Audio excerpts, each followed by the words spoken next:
Өглөөний эхний үлдэгдлийг оруулахдаа санхүү менежмент нөхцөлийн бодох бүртгэл рүү ороод тохирооцснээс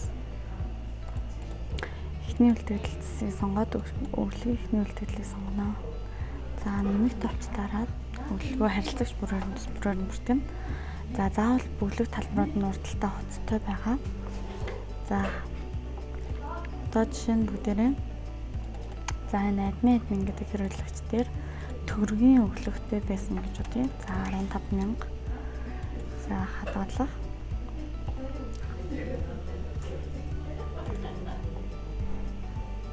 За арай өөр хэрэглэгч дээр за энэ болт очир гэдэг хэрэглэгч дээр бүгдээрээ валютын дансны өглөгтэй байсан гэж бодъё.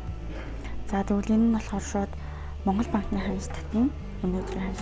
За 150 доллар буюу 513 мянган төгрөгийн өглөгтэй байсан.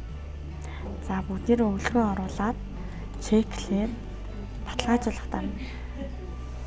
За валютаар өглөгийг бүгдээрээ баталгаажуулсан. Дараад энэ админ гэдэг төгрөгийн өглөгөө баталгаажуулахгүйгээр ялгааг нь харцгаая.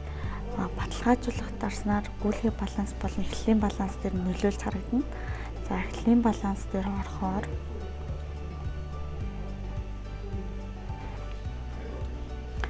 дансны өглөө төгрөг валютаар ингэж харагдаж байна. Төгрөгөөрхийг баталгаажаагүй учраас эхний үлдэгдэл дээр харагдахгүй. Валютаар баталгаажсан учраас эхний үлдэгдэл дээр харагдана. За энэ хойно задрагаар 15,000 харагдах боловч бидний гүйлгийн баланс болон бусад эхлэлийн балансанд нөлөөлөхгүй гэсэн үг байна.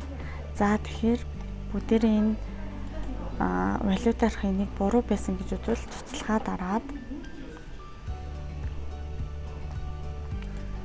цуцалж агаад энийгээ буцаад баталгаажаагүй хэлбэрт очиж засах болон устгах боломжтой байгаа.